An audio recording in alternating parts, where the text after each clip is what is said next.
So Trump has his sort of State of the Union tonight. They don't call the first one the State of the Union, but it is tonight. And that means you had to hear the voice of reason before the speech tonight, 8 to 9 p.m. So the speech is at 9 p.m., and we will be covering it here on News Radio 102.5 WFLA. You can get it on the iHeartRadio app as well. We will be covering it, but you had to hear your voice of reason, Michael Yaffee. This is Beyond Reason Radio. I am your host, Michael Yaffee. I'm joined by Tom Benson, and who's producing tonight. Tom, do you think this is going to be you think a lot of people are going to watch the speech? I bet you a lot will, and Yes. I'm going to be watching not so much for what he says, although I am interested in what the president says, but I want to see the reaction of the Democrats. And I think that is why people are going to be watching. Unfortunately, this is what politics is now. Sure. It's almost like an entertainment value. How are we going to react? What's going to happen? Are they going to boo? Is there going to be back and forth? Are they going to walk out? What's going to happen? And unfortunately, what gets missed is all, the important stuff. Policy. I wouldn't suspect that all would walk out, but some will walk out. The leadership, I don't think will, but there might be some lesser, congressmen, other congressmen who do. Well, according to Fox News and some of the Democrat leadership, there are not any planned boycotts. So they're really trying to prevent that because the left has gone nuts. The left has gone crazy. And I'm going to play some sound cuts that shows that. That just shows, a little bit later, that just shows that the left has gone out of their mind when it comes to Trump. And it's really foolish on their part to do this because it hurts their cause. It hurts what they're doing. But there is talk about how the Democrats are going to protest. We have some Democrats, like Representative Elliot Engel, who said he's going to ditch his years-long tradition of standing at the edge of the aisle to shake the president's hand. Oh, so no handshake. Trump won't get a handshake from somebody I've never heard of, but he will not get the handshake from him. It's a handshake boycott, Tom Benson. Wow. Now it's just heavy stuff. Could you imagine if people did this with Obama? Remember the big deal that everyone made when what's his name called out "you lie" during the State of the Union, and it was like the end of the world. I don't think that's nothing compared to what we're going to see tonight. Bud this morning on the morning show, Good Morning Orlando, which I produce and co-host, Bud said that he thinks there's going to be a lot of jeering and catcalls, and that Trump will respond to them. So it'll be something like we've never seen, kind of like what he's done in debates and rallies, where if they yell something at him, he'll yell back. In other words, from the podium. They'll be baiting him. Exactly. Yeah. And so that could be could be kind of interesting here. Yeah. And the Democrats have a response afterwards, which is pre-recorded already. Is it really? I think so. No, I guess they do kind of pre-record it. It's kind of silly in my opinion. So I have the talking points that the White House has put out that's going to be in the speech tonight. What do you think? Well, here's some questions for you out there listening. What do you think? How do you think the Democrats are going to react? What do you think Trump is going to say? What do you want Trump to say? And what do you think, what are you worried about? Is there anything you're worried that he might say or worried that he won't say that he needs to say? 407-916-5400. Text to 23680. We'll get your comments in as well. So, Tom Benson, before I get to some of the copy points here from the White House, let's play. Trump had an interview with Fox and Friends because they're like best buddies. He loves Fox and Friends. They're just like, he gave him a tour of the White House. I mean, I feel almost bad for Elizabeth Hasselbeck, who used to be on the show, because she left right before all this, so she doesn't get all the perks of this. But Trump was talking to them, and he said a little bit about what he is going to talk about in the speech tonight. Here it is. We have a really terrific, I believe, health care plan coming out. We have to understand Obamacare has been a disaster. It's way out of control, doesn't work. We're coming out with a health care plan that I think will be terrific. It'll be very inclusive, and I think it's going to do really what people are wanting it to do. But I'll be talking about that. I'll be talking about the military. I'll be talking about the border. So those are the big points there. He says Obamacare. I'm looking at the talking points here of what he's supposed to talk about in this speech. He does have it here. This is the basic outline of what Trump is going to talk about, according to what they put out. The first thing he's going to talk about, the president is committing to keeping his promises to the American people. I really hope so, but I got to tell you, I'm a little worried because there are reports coming out today that he's basically going to back off on a lot of his immigration stances. He's going to back off on DACA. He's already said that in the past week, which is something he campaigned against. And that was an executive order by Obama, which was ruled unconstitutional. Mm-hmm. And all the conservatives out there said, this is unconstitutional. They were very upset at that. He's backing off on that. He's saying basically he's probably not going to deport. You know, if you're not a criminal and you're an illegal immigrant, you probably won't be deported. So that's a little different than what he promised. And he actually wants some kind of immigration reform bill soon. And he says it's going to be a compromise bill. I'm a little worried. We'll see what the compromise is. If I were him, I wouldn't even address any kind of compromise bill until the border is proven secure. We need to do that first.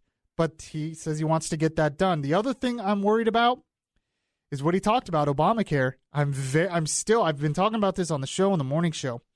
I'm extremely worried that they're not going to really repeal Obamacare, that they are going to cave and keep a lot of it.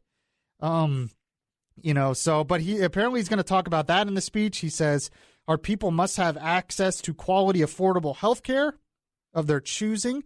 That'll be one issue he's going to talk about. He's also going to talk about looking forward. The president will lay out an optimistic vision for the nation with a focus on the government putting the interest of the American people first. Usual Trump stuff. He says it's going to be more optimistic. They want this to be a really optimistic, uniting message, so we'll see if that happens. He also says he wants to restart the engine of America's economy. See, this is another thing. He has been good at cutting regulations. I will give him that because that's something he can actually do without Congress. But the biggest frustration I have right now, and I'm not the only one with this frustration, is he is not doing a good job right now, and it's not all his fault. It's Congress's fault as well, on getting legislation passed. Because he can only do so much with executive order. We have to get this legislation passed. We have to get Congress on board. He needs to show leadership to get Congress to get this stuff done. And it has to be more than just, he came out, this was the worst comment he could have said. He came out earlier this week and said, who knew healthcare was so complicated in terms of why they haven't passed anything? Who knew healthcare was so complicated? That basically gives a line to the Democrats. Yeah. And the point is that I would say to him, and I'm going to talk about more about this later, is that is why the government should not be that involved in it. It is complicated. That's why the government shouldn't have all its fingers and hands in it. That's why you should let the free market do it. And that's why government just screws it up, because it is complicated. But he just gave that to the Democrats, and now Bernie Sanders is out there using that. So the Obamacare thing, I'm extremely worried. Hopefully he'll come out. Hopefully they will get this done soon. But I'm really worried about what the replacement's going to look like. Another thing he wants to talk about tonight, according to the copy points, is every parent deserves a choice and every child deserves a chance. Talking about school choice, that's a big deal. I mean, I totally support that. There's a whole bunch of stuff against that right now. I mean, come on. To me, that's common sense. You talk to parents and some of these kids who had the choice to get out of some of these failing schools and go into better schools.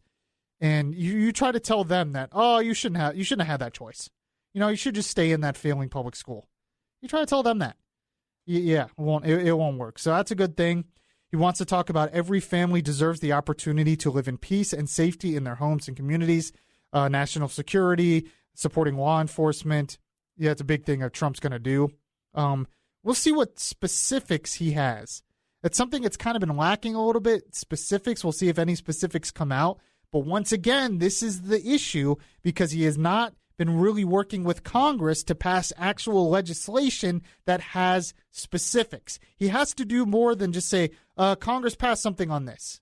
He needs to show some leadership. So, and the last thing he's going to talk about is looking abroad. An American First policy calls for robust engagement with the world in areas of mutual interest. He says, we support NATO, but our partners must meet their financial obligations. This is usual stuff that, that Trump has talked about before. We'll see if there's anything new. So I think there will be a lot of good stuff, a lot of the usual Trump stuff. But I'm getting to the point where I'm getting, like I said, extremely frustrated because he's sort of wishy-washy on some of this stuff. And that's how he is, and that's what I warned about in the primaries, is that he always goes hardcore first, and then he backs off to try to make a deal. You know, the art of the deal. He wants to make a deal. The problem is, what are the deals going to look like? And the problem is, Congress, and this is Congress's fault too, Congress is not doing anything. There was major legislation passed when Obama first got into office, but the Republican Party, because too many of them are scared of their own tails, are not willing to pass real legislation. And it needs to be done. So they're fighting and arguing over what Obamacare is going to look like, what tax cuts are going to look like, what trade is going to look like. And it's really a mess. And if the Republicans don't fix this problem, and Trump needs to call them out, I think. Trump needs to talk about this tonight. We need legislation passed. He needs to talk about this tonight. If the Republicans do not fix this problem, it will hurt them politically.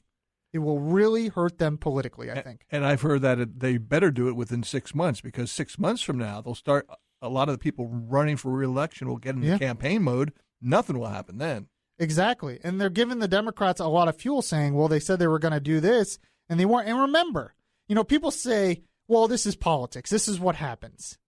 But Trump came in saying he wasn't the usual guy. He came in saying, I'm the man of action. I'm not bought. I'm the only one who can get this stuff done. That is what he promised. It's big promises. So now he needs to keep his obligation. But Congress also came in wiping out the Democrats electorally, and they came in on doing a lot of this stuff as well, and they're not doing it. It needs to get done. Now, before we go to the break, I want to play a cut here from Trump, which is a little unusual, on him actually admitting that he might have made a mistake, actually being humble for a second, almost kind of there, kind of humility, a little bit, as much humility as Trump can get, in terms of that there has been one problem in his administration that he thinks needs to change and needs to get better. And, well, here it is. Cut 2. But I give myself an A+, okay, effort. But that's, you know, results are more important. In terms of messaging, I would give myself a C or a C+. Why? So my messaging isn't good. I get an A in terms of what I've actually done, but in terms of messaging, I'd give myself a C or a C+. So it's as humble as Trump can get. A lot more humility than usual. So he gives himself an A for effort. But then I agree with him. He says results are more important than, you know, effort. And he says with results, and especially with messaging and communication, he gives himself a C or C+. So I'm not sure which grade he's is true here, but, you know, I'm wondering if you all out there agree with that. 407-916-5400, text to 23680. Do you agree with Trump that maybe his messaging needs to be a little bit better? So if you do an average, he's at a B or B+ 5 weeks into his administration. I guess, which even if Trump admitting he has a B+ is a big deal. I mean, he's always the best ever, A+ everything. He doesn't ever admit he's wrong. So that's I just found that fascinating. I thought that was very interesting. Maybe the office is actually humbling him a little bit. We will see. By the way, so in the next segment, I'm going to start breaking down, because they're, you know, I just criticize the Republicans a lot. I criticize Trump a lot because they're really not getting real legislation done that needs to get done. And that's a real criticism. But instead of the Democrats actually really criticizing them on that, they've just gone nuts and they've gone crazy. And it's more attacking Trump as a racist, a bigot, all this stuff. And, you know, it just helps Trump. I hope they realize it. It just helps Trump. 407-916-5400. Text to 23680. This is a special edition of Beyond Reason Radio. By the way, after the show at 9 p.m., we will be covering Trump's address to Congress right here on News Radio 102.5 WFLA. This is Beyond Reason Radio. I'm your host, Michael Yaffee. We'll be right back. You want to listen to Beyond Reason Radio live on your smartphone? Download the Beyond Reason Radio app now. Available in the Google Play or Apple App Stores. The voice of reason in a world that is beyond reason is back now.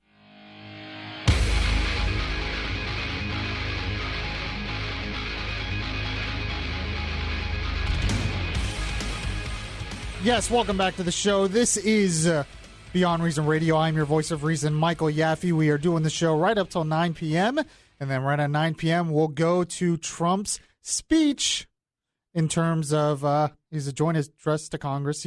Usually it's the State of the Union, but they don't call it the first. They don't call the first one the State of the Union. If you have any comments, you can call 407-916-5400. You can text to 23680. If you miss any of the show, make sure to download the Beyond Reason app and check the podcast of any show I have ever done. So I'm getting some text coming in on this, actually, and on terms of what they think about what Trump's saying, what they want Trump to say.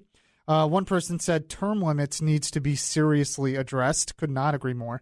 I mean, that's one of the biggest problems with Congress right now is term limits. Another person said his messaging has been an F. The travel ban rollout was horrible. The Flynn issue was horrible. His surrogates on TV all the time lying horrible. I would not say it's that horrible. I have a feeling this person probably doesn't like Trump too much, but in terms of the rollout of the travel ban was not good. I mean, if we're going to be honest, it was not. They needed to make some things more clear on that. So, and at least Trump's actually admitting that. He showed a little bit humility at that point and admitted that. But, of course, one person said, yeah, Obama, that's kind of sarcastic. He said, yeah, Obama was the most humble guy that I ever met.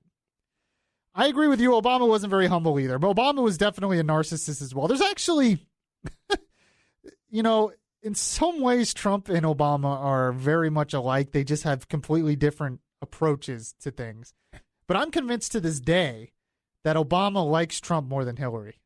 He campaigned for Hillary because he wanted his agenda, but I think personally, I bet you Obama likes Trump more than Hillary. But speaking of the Democrats, there are a lot of legitimate criticisms with the Trump administration to me right now and with Republicans in Congress because we have to get this legislation passed. We need to know what tax reform is going to look like now. We need to know what Obamacare repeal and replacement is going to look like now. And he's talking about immigration bill. What is that going to look like? Republicans in Congress have been kind of wishy-washy on that in the past. So there's some legitimate criticisms, but the left, they don't know how to legitimately criticize anyone. Their playbook now is to just, once again, bash Trump personally and call him names and call the supporters names. And if they think it's going to work, it's not going to work because the supporters, a lot of his supporters know that he is not the ideal guy, man of character. But that's not why they voted for him. They voted for him for what he represents, and they voted for him because he's not bought, and they voted for him because they think he can get things done. So if he doesn't get things done, then that's a legitimate criticism. But all this personality stuff, people don't care. They know. They know Trump's not the...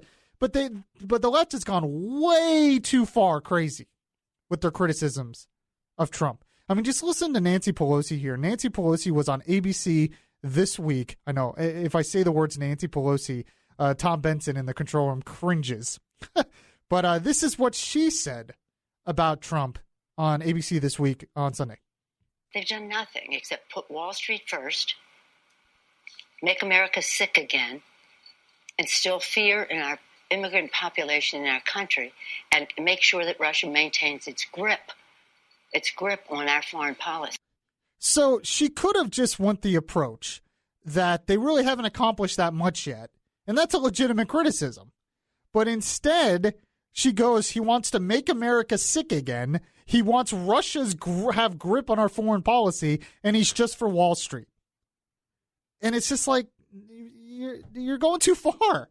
You can't just attack Trump like that, expect that to work. So, and then let's go to what's the next one here? We got Debbie Wasserman Schultz. This cut floored me, but this is another thing the left has been doing lately. Her criticism of Trump is now that he's basically anti-Semitic. This is what she said.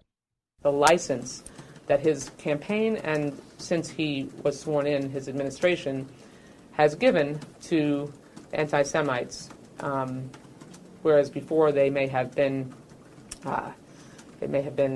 less cool or less acceptable to not only be openly anti-Semitic and communicate anti-Semitically, but to take it to the next level where they are actually going after and terrorizing communities.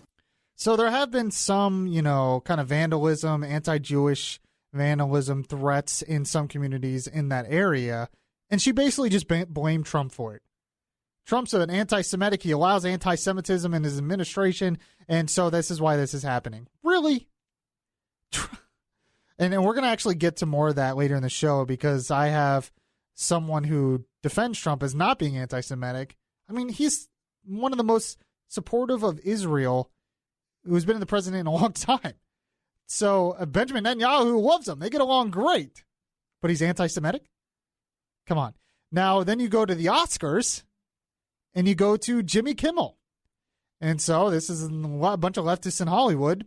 And this is his criticism of Trump, once again, a personal attack. I want to say thank you to President Trump.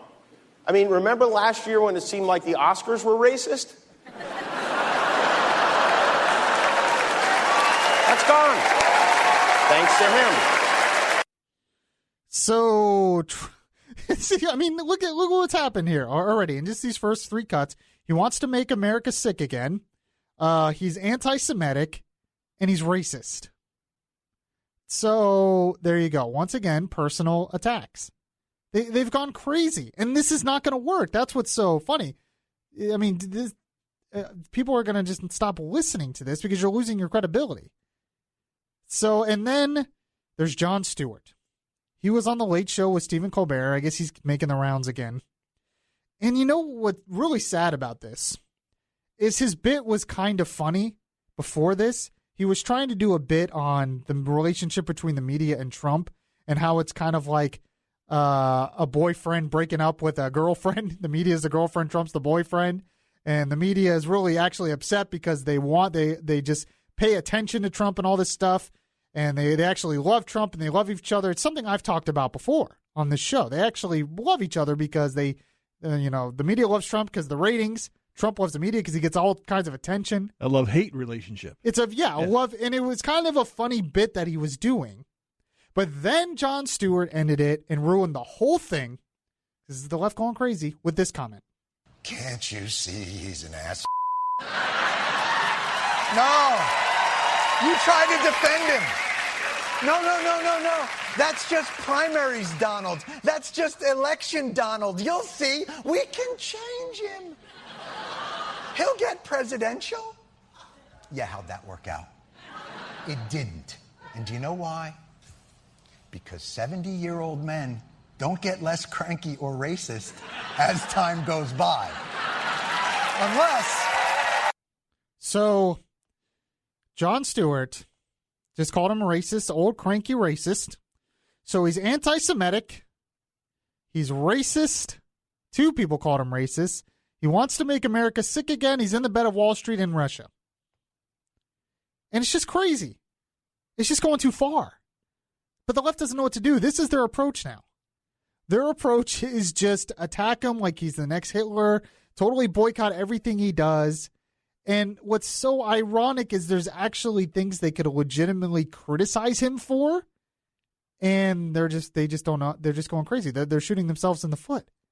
And it's actually quite funny to watch in a lot of ways. 407-916-5400, text to 23680. I just got an update from Fox News that says Trump is going to call on Congress to expand access, lower costs with Obamacare replacement. Good.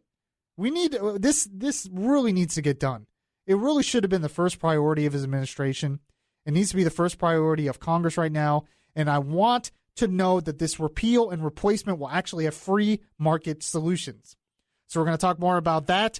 And this is Beyond Reason Radio. We will have the speech right after this show at 9 p.m. right here on News Radio 102.5 WFLA. And you can catch the podcast of Beyond Reason Radio if you miss it anytime. And we'll be right back. If you miss any of the show, you can download the Beyond Reason podcast on iTunes. This is Orlando's Smart Talk Radio. Beyond Reason Radio continues now. So looking up at the monitor right now, Trump is on his way to Capitol Hill. Mike Pence and Paul Ryan just walked in to the joint session of Congress, and they both got applauses. So that's good. Maybe Trump can get some applause too. They got, Paul Ryan, Mike Pence had a nice applause. I mean, we talked about earlier in the show how there might be a handshake boycott. Well, you think maybe they'll do the fake out where they go to shake their hand, they pull it back? Yeah, I don't think so. You don't think it's going to happen? But there'll be enough GOP members who want to shake his hand. Oh, yeah, and they'll be clapping. We'll see what happens. We'll see if it gets pretty heated or maybe the Democrats will pull back. I don't know. I mean, that hasn't happened. I mean, we always say maybe they'll get more civilized, but then with the debates, we thought the debates between Hillary and Trump would be more civilized. No, that's not what happens. So every time we think things will get more civilized, it's usually not what happens. Do we know who's giving the Democratic response? No. Let me look that up really quick. I did have that earlier. Would it happen to be Hillary? I no, it's not. Not it's Hillary? Not Hillary. The Democrats are trying to lock Hillary away in a basement or something, and trying to make sure she never comes out again. I think at this point. so I wouldn't be surprised that.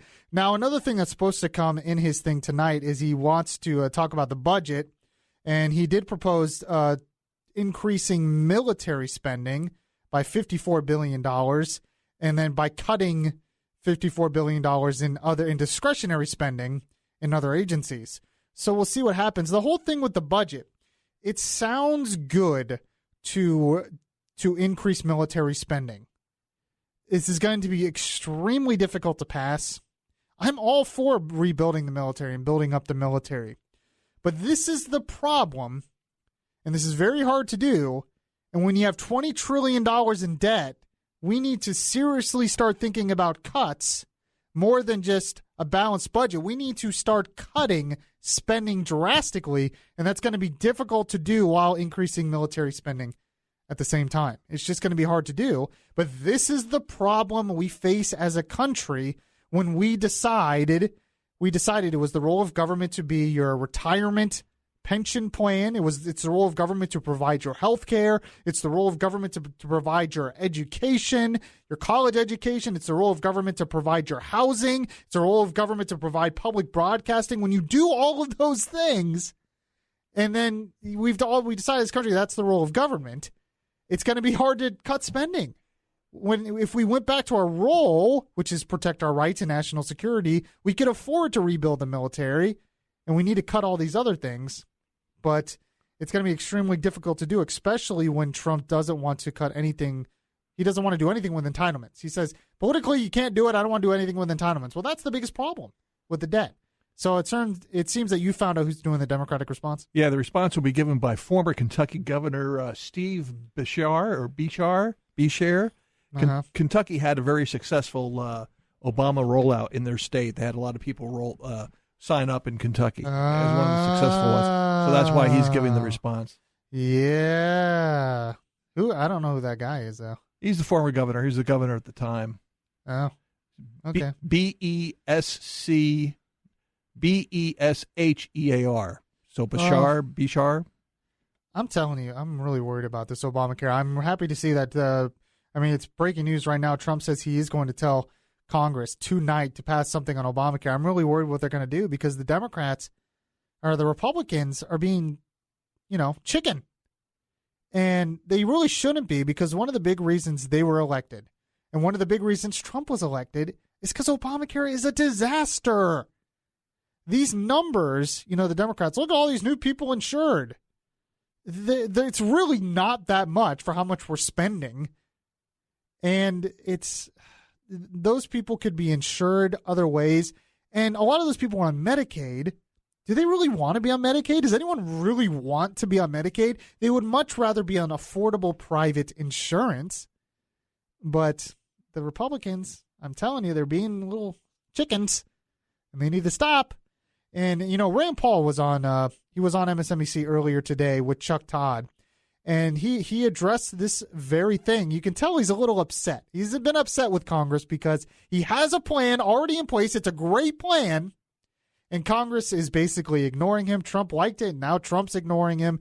Oh, healthcare is just too complicated, is what Trump said, which is just Oh, dear God, Trump. That's why the free market does it, not government. But this is what Rand Paul had to say. We promised the electorate when we ran in 2010, we took over the House because we were for repeal of Obamacare, not for partial repeal. We took over the Senate in 2014. We promised complete repeal. We won the White House on complete repeal. So the starting and ending point for Republicans and where we have previously been unified is complete repeal. Now, complete repeal does not include refundable tax credits, which are basically the government giving you money back that you did not pay in taxes. That is simply subsidies by another name. It would be a permanent entitlement program, and it's sort of it's a Democrat idea dressed up in Republican clothing. So I'm not for that, and I won't vote for that. And I think they know me at my word that I will vote no. But I'm also joined by the House Freedom Caucus, 40 members, and at least 3 or 4 in the Senate who are saying, hey, wait a minute, why don't we just vote for repeal and let's do replacements separately? I mean, that's what we should do. I mean, you could do it on the same day, but what I'm hearing now is repair. What I'm hearing now is they'll just kind of tweak the edges of it. And if that comes in Trump's speech tonight, I'm not going to be happy. Now, Rand Paul continued on with this point. Go ahead and play cut 2, Tom. No, I think you forget that we do have a baseline for those who are not able to take care of themselves, and that's called Medicaid, and we still would have that. We also have for the unemployed, there are different transitional products that you can get, COBRA and different insurance replacements that you get until you work again. But under my plan, the 11 million people who are in the individual market who worry about getting sick would be covered, they would not have a problem with pre-existing conditions, and they would get a better price. Obamacare did the opposite. It made insurance too expensive, nobody wanted to buy it, and it led to a death spiral for the insurance companies. We've got to fix that with complete repeal, and we should replace it with the marketplace and with market reforms that will help everybody get insurance at a cheaper price. So, yeah, Chuck Todd was like, well, what do you do about people that are unemployed if you get rid of the Medicaid expansion? And Rand Paul's like, well, we're not getting rid of Medicaid completely. He has a plan to help those people. He wants to make health insurance affordable again so people who don't have as much money can actually afford private insurance. I mean, I'm like a broken record on this stuff, but that's why I get frustrated because I don't understand why this hasn't already been done. Now, I got a text from someone who said the Republican establishment are not chickens. They want to keep as much of Obamacare as they possibly can. It's all a big show. You know, and that kind of goes to what Ted Cruz said at CPAC. He had said that, I think it was a private meeting at CPAC, but he said that the Republicans don't want to get rid of Obamacare because they want to keep a lot of the taxes so they can spend more of our taxpayer dollars. And John Boehner says, it was all a big show. But even the establishment voted to repeal it 62 times when Obama was in office. So if they did it then, why is it so difficult now? What were they doing it then? Why was Boehner doing it before when Obama was in office? Was it just a big show? Was it just an attack on Obama? I don't care about just attacking the other side. I'm all for, I understand criticizing the other side, but we have to get beyond that and actually get some real conservative policies in place. And Rand Paul is the only one who seems to be doing it in terms of the budget. Rand Paul has a plan to balance the budget in 5 years, and all it does is gets rid of the increase in spending. That's all you have to do, and it could be done. And then you have a great free market healthcare plan that could be passed today, and the Republicans voted to repeal when Obama was in office, but now they're not doing it. So why did they do it when Obama was in office then? Just to hit Obama? I feel like so much of the conservative movement now and so much of the Republican Party and so much of our side, all we care about is hitting the other side and hitting the media. All our focus is now on criticizing the media, and they deserve criticism. I'm not saying that. They don't. But we criticize the media, we criticize the left, we criticize Democrats, and that's all we do now. And that's our whole focus. And that cannot be our whole focus. We have to get this stuff done. And it has to be based on real conservative principles, not this mamby-pamby, we'll keep this part of it and some parts of it here, and we'll keep some of the taxes here. No, I can't support that. And someone just texted in and said, Yaffee, keep the faith, baby. Trump has the plan. Where is it? That's all I'm saying. 407-916-5400, text to 23680. Trump is on his way to Capitol Hill right now. Apparently he's close to there. We will be covering the speech live right here at 9 p.m. This is Beyond Reason Radio. I'm your host, Michael Yaffee. We'll be right back. Download the iHeartRadio app and catch the Beyond Reason Radio podcast. The conscience in your ear telling you the difference between right and wrong. Yaffee is back on the air. Yes, this is Michael Yaffee and the voice of reason in a world that is beyond reason. This is Beyond Reason Radio. I'm joined by Tom Benson producing, and you'll want to join us. Well, first you want to stay with us because we will have Trump's speech right after this.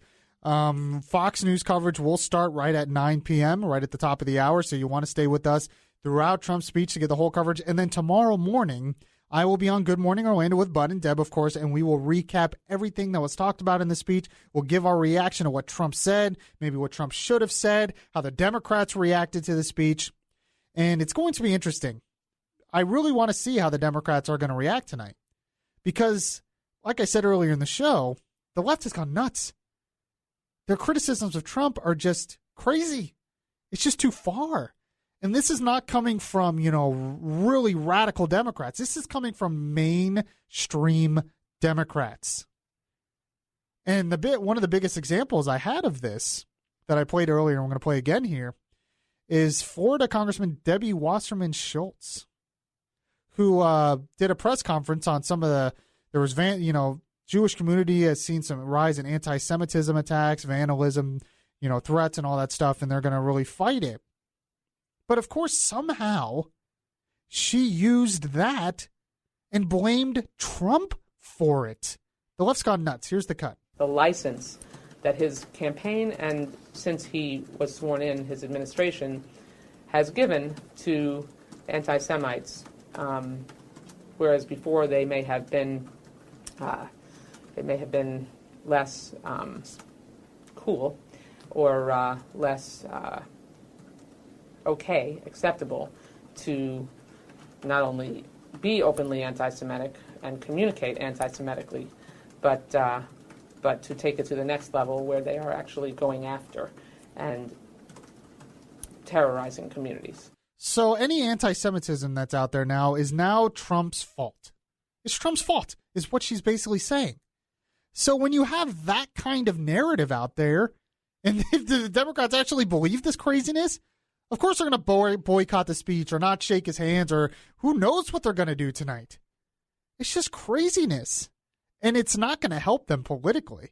Their party's very desperate and their party's in a lot of trouble. And if they keep doing this, and they have legitimate criticisms, like I said before, but they're not going that route. They're not going that route. And in terms of the anti-Semitism thing, one of the big guys who's talked about this, his name is Jake Turks, and he works for Amy Magazine, which is a Jewish publication. He's an Orthodox Jew. He's seen Trump in New York. He followed Trump's campaign. He actually was at the press conference and got criticized by Trump because he asked too hard of a question or something. And a lot of people said, oh, look, Trump's anti-Semitic because he did that. But then Jake Turk actually defends Trump on a bunch of outlets. And this was on a British television show. I don't know exactly what it was. I found it on YouTube, a British outlet, where Jake Turk talks about this whole issue of Trump being anti-Semitic and says it's stupid. This is what he said.